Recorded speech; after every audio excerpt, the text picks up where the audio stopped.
بسم الله الرحمن الرحیم. سوره تین به نام تین یاد میکنه که اول قسم به نام تین یاد شده. میوه که خیلی هم دواست، هم خوراک است، هم برای مالیدن است، هم برای درد دادن است. انواع فایده ها را الله در او گذاشته. از او خاطر قسم هم سرش یاد کرده. اگر خود تین مراد شود، اگر محل تین باشه، نفری که در او مقام دعوت داده معنای دیگه داره. یا 28م سورت است در نزول خود که بعد سوره بروج و قبل سوره قریش نازل شده. ارتباط این سورت قطعی ما قبل در ما قبل الله شان پیغمبر علیه السلام بیان کرد، نعمتایی که بالایش کرده بود. در اینجا شان خود انسان بیان میکنه. شان انسان در اینجا آنقدر مهم است، آنقدر مسیر بالا رفتن و پایین رفتن که انسان داره، هیچ چیزی دیگه نداره. هر چیز برای خود مرحله محدود داره، تو یک جا بالا میشه تو یک جا پایین میره. اما مسیر تکامل انسان هم خیلی عالی، خب مسیر تنزل انسان هم بسیار خیلی پایین است. اگر مسیری که الله برات انتخاب کرده قدم زدی، در او سرحد میرسی که برابر ملک، بلکه از ملک قدم بالا که الله سرت افتخار میکنه. اگر نعوذ بالله ایرا را اله کردی و رای حیوانات گرفتی، باز از چارپای کردم، تو چی میشی؟ ذلیل و بدبخت میشی. از همون خاطر است که انسان بسیار در دو بعده که خیلی مسافه دور و دراز در بین خود داره قرار داره. حالی دل خودیت است که در پایین میری یا در بالا، کدامش هم میکنی؟ قرآن برات بیان میکنه. در اینجا موضوع مرکزی هم الله که قسم ها را یاد میکنه به می خاطر که انسان ارزش خود بشناسه.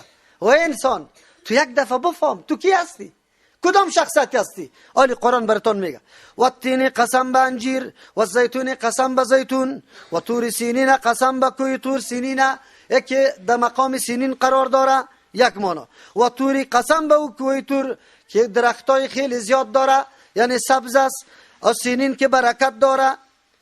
این مراد از پیشش امی میوه ها شد.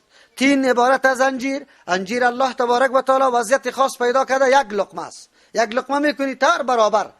اینطور نیست امواره که یک ساعت بری عالی دانی تا پاک کرده نمیتونی. نه، الله طوری پیدا کرده. چقدر مقوی دماغ است، مقوی دیگه مسائل جنسی. امی قسم در انجیر الله تبارک و تعالی انواع ویتامین ها را انداخته. غیر از او اینی انجیر الله تبارک و تعالی میوه پیدا کرده که خشک‌ترش همیشه مثل دیگه میوه ور خورده میشه. اهمیت از این میوه را الله تبارک و تعالی بر ما بیان میکنه. شکلش که ببینی، خطایی که در او کشیده شده، وضعیت خاصش ببینی، امی شکل دهی امی وضعیت خاصه کی میده؟ اما ذاتی که قادر مطلق است.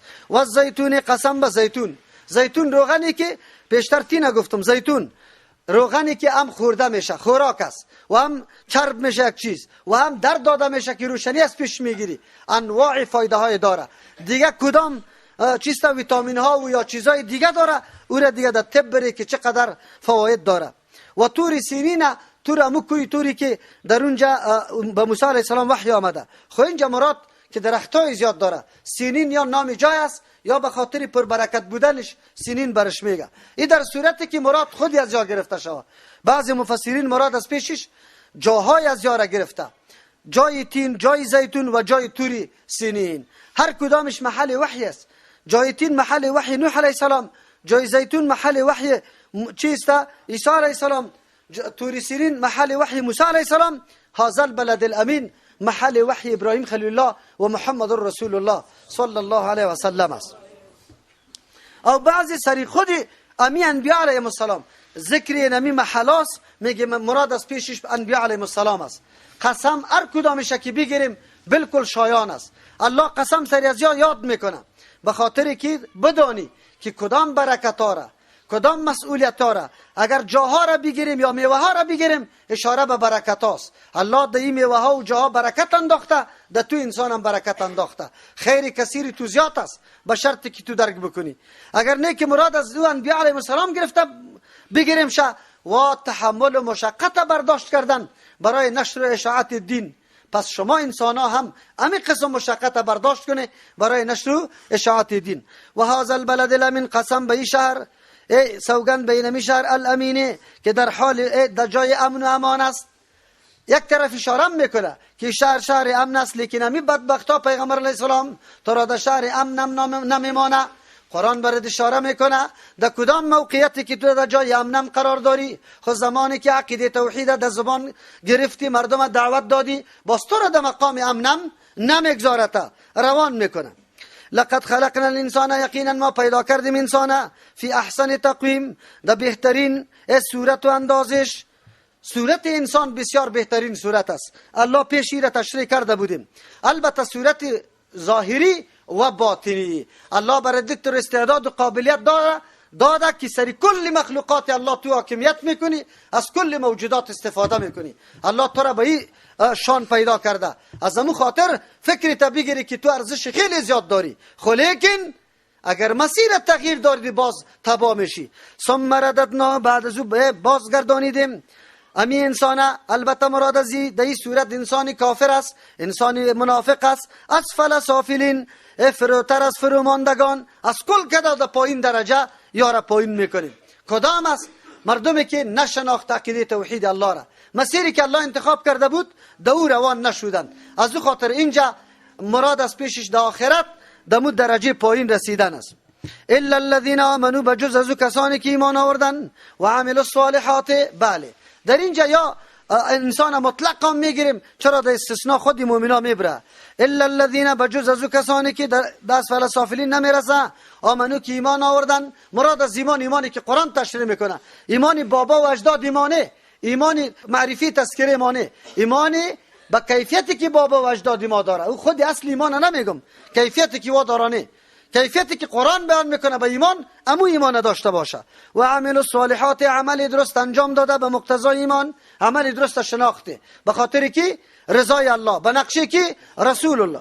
فلهم بیتون، مردم اجر غیر ممنون، پاداشی است که قطع نمیشه، غیر متناهی است. الله میدانه چه نعمت است. جنت نعمتای است که غیر متناهی است. یکی. دوم مانا ثم رددنا اسفل سافلین. بله، هر انسان ما پیدا کردیم در کمال زیبایی یا به چی اندازه خیلی درست که برای ازی الله برش داده، ام در ظاهر و ام در باطن. ثم رددنا اسفل سافلین، باز میگردانم امی انسان در اسفل سافلین، در چهره که خیلی حالت خراب می داشته باشه، که او چهره پیریسته. امی انسان بود که نشأت کرد، بالا رفت، قوت پیدا کرد، خدا می گفت مستم. زمان سرش میرسه که نعوذ بالله عورت خدا پټ کده نمیتونه، دستا لرزه میکنه، پیاله چای در دست گرفته نمیتونه، جان گرفته نمیتونه. الله در این حالت میرسانه، پس میرسانه. اشاره میکنه که انسان در اختیار خود نبودی، محتاج به الله بودی. از اول، از نقطه اول تا نقطه آخره چطور سرکشی کردی از الله تبارک و تعالی، از فرامین الله. چرا تو در دید خود نگرفتی، پشتش نگرد؟ این را به قصد موتور کردن. یک دشمنی را شما باید همیشه یاد داشته باشه، این قدر دشمنی را باید بفهمی. حالی شما این را جور میکنی، جور نکنی، به قصدی تور کار شده. ما میدانیم این قدر گپاره وقت، این را ما از وقت میدانیم که چطور گپاسته. تو جور کردنش چی نکنی که جورم کنی پس ناجور میشه. خب بعد از اون میگردانیم در این سن و سال. لیکن ابن قیم رحمت الله علیه میگه که این ترجمه درست نیست. چرا؟ به خاطر که ناسازگار است. این قدر الله تبارک و تعالی ما بعد که میگه که الیس الله باحکم الحاکمین فما یکذبک بعد بالدین، این در مورد کفار است، در مورد مسلمان شدن نمیتونه. از او خاطر معنای اول صحیح است. این معنا را مگر بگیره، مفسرین نوشته کرده به جز از خدمتگار قرآن که الله او را ضعیف نمیکنه. قدرت الله کسی که تفسیر قرآن میکرد در مسن خیلی اما آخریش الحمدلله بعضی که تفسیرهای قرآن کرده در 120 سالم رسیده بودن. خب 120 سالم امو رقم الله آواز و چهره و گپا را برش داده بود، در او حالت نرسانده بود. خب اصل راجح معنا است که مراد رد کردن در روز قیامت است. فما یکذبک بعد بالدین، بیان توحید الله شد که کسی یکتاپرستی الله را نمیپذیره، تابعداری پیغمبر را نمیکنه، همین حالتش است. فما یکذبک بعد بالدین، چه چیز تو را وادار کرده که تو تکذیب به دین میکنی، روز جزا را قبول نمیکنی؟ اصلی گپ است عامل که آدم در مسیری که الله انتخاب کرده نمیره، به خاطر که یقین نداره به روز پاداش و جزا. از او خاطر عامل کلی بدبختی اینمی گپ است. از او خاطر الله میگه دلایل وجود داره. تو حتی در شخصیت خود نظر بکو، الله چقدر دلایل در وجودی تو پیدا کرده که تو الله را بشناسی. فما یکذبک بعد بالدین، چی چیز تو را وادار به تکذیب کرده که دروغ بشماری بالدین، روز جزا را که در اونجا پاداش داده میشه و تو تیاری برش نمیگیری، به این خاطر که تو آزاد تمام اعمال آرزوهای غلط و گناه‌آمیز خود در اینجا در سر برسانی، انکار از روز جزا میکنی. الیس الله باحکم الحاکمین، آیا نیست الله تبارک و تعالی حاکم ترین حاکما؟ در کل حاکما حاکم ترین ذات الله تبارک و تعالی است. بلا الله اکبر هم در بعد سوره و ضحی آمده بود در یک حدیث، اگرچه بعضی او را ضعیف گفته میشد. یعنی حاکم ترین حاکما الله تبارک و تعالی است. در دنیا حاکم هر کس میگه، در دنیا هر کسی تلاش داره که حق مظلوم چی شوه؟ برآورده شوه. دنیا هم برآمده، دنیای کافرام آلی بین الملل کمیتهش برای چی جور شده؟ به نظر ظاهری و به اشعار چی ظاهریشان به می خاطر شده، سازمان ناتویشان هم به می خاطر که کسی مظلوم قرار نگیره. معلوم شد در دنیا وجدان هر کس فیصله به این داره که مظلوم انتقامش گرفته شود، لیکن کلگی یقینا میدانه که انتقام مظلوم در دنیا بگوی مکمل برآورده شده نمیتونه. پس محکمه ضرور است یا نیست؟ او محکمه از کی باشه؟ از امریکا و روس نباشه، از الله باشه که عدالت قائم کنه.